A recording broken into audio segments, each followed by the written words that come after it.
Man, I'm hungry. So why don't we take a look at some popular Balkan dishes? So good. Good morning. Morning to you. Why are you gay?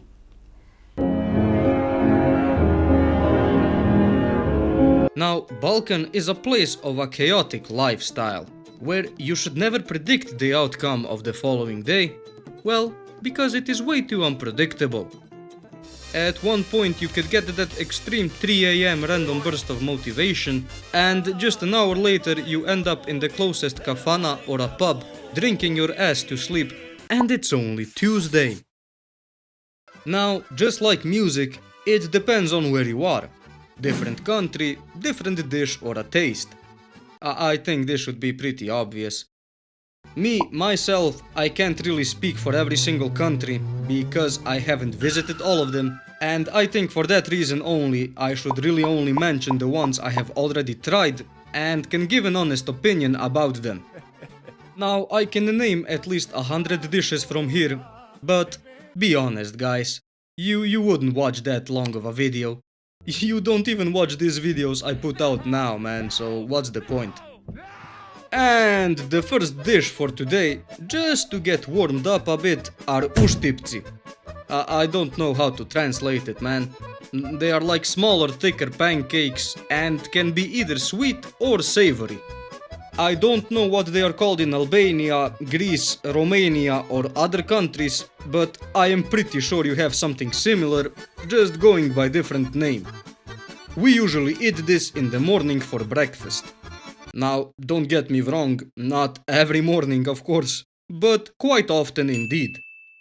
Sour cream or Nutella go the best with them, man. Like, if there is Nutella, my record is 43, so try to beat that, guys. Now, after breakfast, especially if there are holidays and the whole family gets together, or just like in every occasion, like the neighbor visiting, we pull out the meza/narezak playing card. Brother, do I even need to say anything about it? Like, look at this platter, man. You have some dry meats, some salami, a bit of bread, eggs, cheese. Like, god damn. We eat this all the time. It's like God looked down on the Balkans, felt bad he created this mess, and just gave us this ability to devour a big meat platter in like 3 minutes. There is also a saying here, kako je Bogu, ako je nama tako, which basically means this. The next two, they can't really be called dishes, more like dips or spreads. Ajvar and kajmak. One of them is more of a spread than the other, to be honest. Ajvar is like minced roasted peppers, eggplant and tomatoes. It also comes in mild or spicy version, and both of them are just amazing. Now kajmak is a bit different, because sometimes you get it as a spready, creamy cheese for dipping meat or spreading it on the bread, but sometimes you get it a bit thicker, which is not so spreadable, but more like a side dish to eat with meat and bread. If I don't mention goulash, I think I disappointed not only myself, but all of you guys as well. If this is made correctly, I'm not just eating it. Oh no. I am drinking it as if it was water. As you can clearly see for yourself, this is some kind of meat stew. It can be runny like a soup or a bit thicker with chunks of beef in it. Usually you eat it with a spoon by itself or with some bread. But sometimes you can combine it with mashed potatoes. And guys, I think you probably already know where I'm going with this. Perfection on a plate. For the next two, I always thought they were the same thing, but with different names. But I guess I was wrong. Of course we are talking about souvlaki and gyros. I mean, just look at the pictures, man. I think you guys already know they are very tasty. Now the main difference between the two is that souvlaki is usually marinated meat, either pork, chicken or beef, served on a skewer with vegetables and a warm pita bread. Now on the other hand, gyros is made with stacked meat, similar to kebab, where they stack thin slices of meat on top of each other. It is usually stuffed into warm pita bread with tomato, onions, french fries and some sort of yogurt sauce like tzatziki. Once I ate like 3 in a row, man, and had a lot of fun on the toilet a bit later. But it was all worth it. Now moussaka.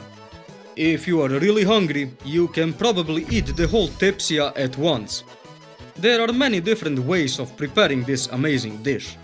If you want a classic traditional moussaka, you get it with eggplants and potatoes, with a thick beef or lamb tomato sauce and a creamy bechamel sauce on top. But with other variants, potatoes might replace the eggplant, which basically means just more potatoes in your moussaka. It is like a dish with many different layers, which can sometimes remind you of lasagna, just without the pasta, of course. I mean, just look at it, man. I'm getting kind of aroused, to be honest. Sorry, man, I got carried away a little. We really can't make a video about Balkan food without mentioning different types of pita. And I'm not talking about the pita bread. I am talking about burek and other variants that exist. This is like a pastry type food, with a thin, flaky dough filled with a lot of different fillings, like meat, either minced or sliced, cheese, spinach or potatoes. There is probably others as well, I just forgot about them. Now, if you are in Bosnia, you have to be careful when ordering it. If you order burek, you will get the classic meat-filled pastry. You have different names for other variants, so don't say burek with cheese, because you will literally get burek with a side plate of cheese. Instead, say sirnica. You will see the worker's eyes spark up because you said it correctly. Oh yeah, you can get it as a layered or a twisted variant, depends on the bakery you visit. Oh, pasulj. Nothing beats it during the winter, man. You can eat it all of the time pretty much, it just hits differently in winter in my opinion. This is similar to beans in America or the UK, where they sometimes call it a Serbian bean soup. It is made from different types of beans, normally prepared with meat, especially smoked meat such as bacon, sausage and ham hock. Other used ingredients include onions and carrots as well, but just be prepared that people will try to avoid you on the day you eat it because you will fart a lot, producing such fumes which could kill an elephant. But it is amazing.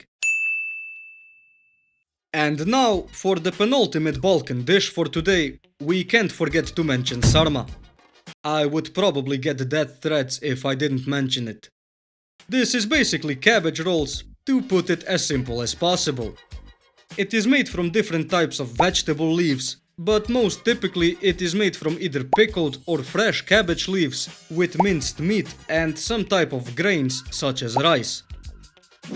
Sarma actually stretches outside of the Balkans as well, but in general it is known as a very popular Balkan dish. It comes in different sizes and shapes, like the smaller cigar-shaped rolls or the bigger ones. Now, the best way to eat it is you put a couple of them in a soup plate with a little bit of that good sarma broth and you eat it with bread. Usually it is served during winter holidays and every single year my relatives prepare so much of it that I have to eat it for the next month. But I never complain, guys, because how can I complain with sarma on my plate? And now, the dish you have all been waiting for. Drum rolls, please. Cevapi. This is just a banger of a dish, man. No other words needed. But just so you guys understand it a bit better, I will quickly explain it. They are made from different types of minced meats, like beef, lamb or pork, or sometimes with a mixture of them, into a small sausage-like shape. Then they are put on a grill to cook, and later they are served alongside some flatbread, or lepinja as we call it, some chopped onions, and of course some kajmak and ajvar are optional to dip the cevapi into it. Trust me guys, this dish is a must when you decide to visit. If you don't, we will know, and then we will find you and make you drink a lot of rakia to make it even. I think I covered the main popular dishes from the Balkans. New video is coming as soon as I possibly can, but until then, as always, stay safe, stay educated, and until next time, boys!